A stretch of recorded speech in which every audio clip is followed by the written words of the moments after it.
Mukha ba akong scam? Mga isipin na nakakagulo kay saan tabi mo na.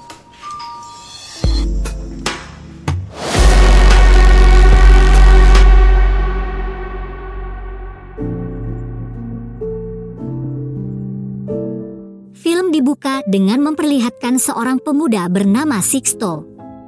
Mahasiswa ini usianya sudah menginjak 26 tahun, namun dia masih belum juga lulus kuliah.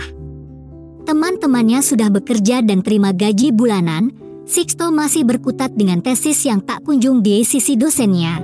Namun di samping kegiatan memusingkannya itu, Sixto menemukan cara untuk mendapatkan kesenangan saat di kampus.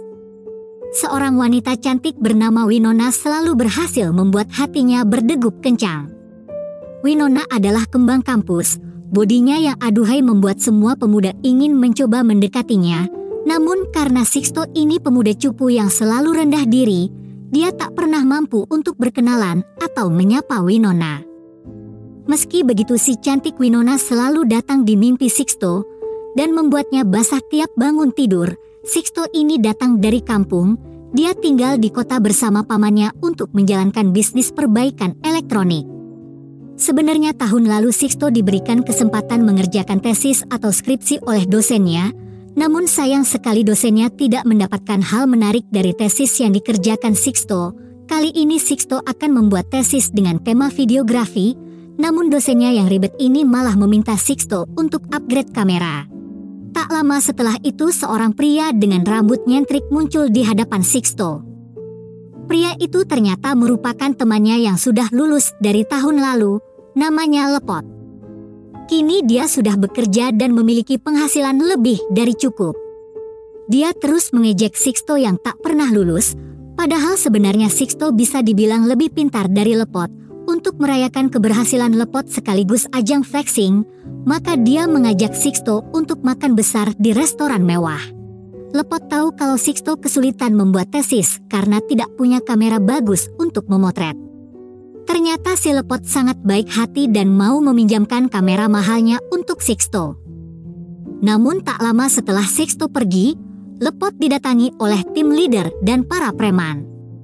Mereka menagih uang judi yang sebelumnya telah dikumpulkan Lepot.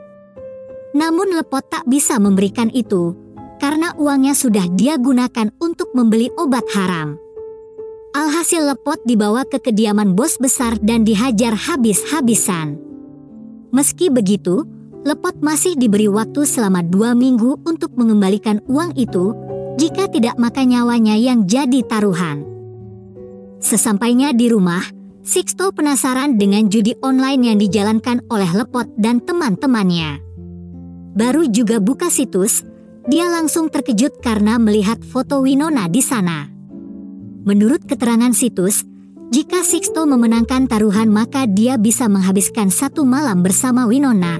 Awalnya Sixto ragu untuk mencoba, takutnya scam atau penipuan. Namun demi Winona, Sixto akhirnya memberanikan diri dan mentransfer sejumlah uang. Keesokan harinya ketika Sixto di kampus, dia memberitahu dosen kalau punya objek tesis baru yang mungkin menarik perhatiannya. Entah apa yang Sixto rencanakan, namun tampaknya sang dosen setuju dan memberikan kesempatan pada Sixto untuk menggarap tesis tersebut. Dengan penuh semangat, Sixto pulang ke rumah pamannya. Lalu dia buru-buru menonton pertandingan basket yang sebelumnya dia pilih dalam judi online. Hebatnya ternyata Sixto memenangkan taruhan tersebut. Dia lalu menghubungi pihak penyelenggara, namun tidak ada balasan sama sekali. Jelas Sixto panik dan bingung, mungkinkah dia kena scam dan ditipu oleh situs abal-abal. Setelah dihubungi beberapa kali tetap tidak ada tanggapan, bahkan nomor Sixto malah diblokir. Dari sini jelas Sixto telah kena tipu. Dia marah-marah karena menyesal telah depo di situs yang salah. Setelah makan dengan pamannya, Sixto mendapat pesan dari wanita tak dikenal. Wanita itu mengajak Sixto untuk ketemuan. Namun Sixto masih bingung karena takut kena tipu lagi. Tapi sang wanita mengatakan kalau Sixto telah berhasil memenangkan taruhan dan wanita itu adalah hadiah dari taruhan tersebut. Sixto mendadak kegirangan karena mengira akan segera tidur bareng Winona. Sayangnya saat mereka berdua bertemu, ternyata wanita yang dia dapat bukan Winona melainkan Nanette. Sixto sempat protes karena wanitanya tak sesuai ekspektasi. Lalu Nanette menjelaskan bahwa wanita yang dipajang hanyalah pemanis, sementara yang dia dapat telah dipilih random oleh perusahaan. Nanette juga tak mengenal siapa itu Winona, karena dia bekerja atas arahan bosnya, meski awalnya menolak, namun Sixto menyayangkan jika dia harus kehilangan kesempatan mencicipi wanita secantik Nanette. Saat adu gabrut, ternyata servis yang diberikan Nanette sangat memuaskan. Bahkan Sixto menganggap kalau body Nanette lebih aduhai dibanding Winona. Mereka lalu bertukar nomor telepon dan berpisah untuk menjalani kehidupan masing-masing. Sejak pertemuan itu Sixto jadi kepikiran terus tentang Nanette. Servisnya yang mantap membuat Sixto ketagihan. Dia bahkan mencoba kembali depo untuk bertaruh, harapannya agar dia bisa adu gabrut dengan Nanette untuk yang kedua kalinya. Namun harapannya untuk kembali bertemu Nanette selalu kandas, karena taruhan Sixto selalu saja gagal. Yang namanya judi pasti di awal dikasih enak terus, depo kedua kali dan seterusnya bakal apes karena bandar juga tak mau rugi. Karena tak punya uang lagi buat depo, Sixto memberanikan diri untuk mengajak Nanette bertemu dengannya di luar jam kerja. Dan sungguh tak disangka, ternyata Nanette mau. Karena lagi bokeh, Sixto tak mengajak Nanette jalan-jalan, melainkan cuma nongkrong di atas genteng rumah pamannya. Meski begitu Nanette senang, karena pemandangan kota dari sana cukup bagus. Kocaknya di sini Sixto mengungkapkan perasaannya pada Nanette. Dengan gombalnya dia bilang tak bisa melupakan Nanette sejak kejadian malam itu. Namun sayangnya Sixto harus menelan pil pahit, karena seperti yang warga duga Nanette menolak cinta Sixto. Menurutnya mereka mustahil untuk bersama, karena Nanette hanyalah hadiah atas perjudian yang dia lakukan. Sixto lalu berjanji akan melepaskan Nanette dari jeratan pekerjaan sebagai hadiah perjudian itu. Dia meyakinkan Nanette kalau cintanya benar-benar tulus dan mereka akan bisa hidup bersama di suatu tempat nantinya. Rasa cinta membuat Sixto jadi orang yang nekat. Karena sedang butuh uang dia berani menjual kamera milik Lepot. Malam itu Sixto dan Nanette akan pergi keluar kota untuk menjalani hidup berdua saja. Sementara itu, Lepot yang juga sedang butuh uang meminta kameranya dikembalikan. Rencananya dia akan menjual kamera itu untuk nyicil utangnya yang menggunung.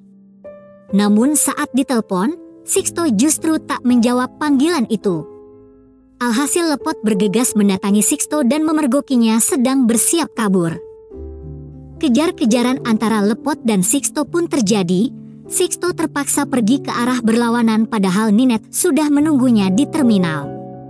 Sampai akhirnya Sixto pun terpojok di gang buntu, dan sepertinya perkelahian antara kedua orang butuh uang ini bakal berlangsung seru.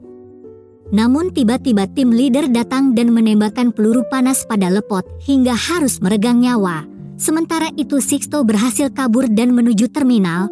Perjalanan cinta mereka kini dimulai. Keduanya tinggal di sebuah rumah di pegunungan milik teman Sixto. Untuk sementara kerjaan mereka hanya makan, minum dan adu gabrut saja, karena uang persediaan masih ada. Tapi ketika uang tabungan sudah menipis, Sixto harus mencari pekerjaan baru untuk bisa menghidupi Nanette. Tapi semua usahanya nihil, karena Sixto belum punya gelar sarjana. Untuk kerja serabutan pun dia belum punya skill yang mumpuni. Beras habis, sabun habis, semua persediaan juga telah habis. Nanette merasa kesal karena hidupnya kini malah makin melarat. Sampai suatu hari, Sixto baru dapat uang dan belanja ke pasar untuk kebutuhan rumah. Namun ketika sampai di gubuk derita itu, Nanette sudah tidak ada. Telepon tak diangkat, SMS tak dibalas, tidak ada jejak kemana Nanette pergi. Inilah akhir dari kisah cinta mereka yang penuh dengan perjuangan. Ternyata cinta saja memang tak cukup, butuh uang dan kepercayaan untuk menjalin sebuah hubungan yang serius. Merasa menyesal dengan semua usahanya yang sia-sia, Sixto pun kembali ke rumah pamannya meski sebenarnya dia sedikit malu.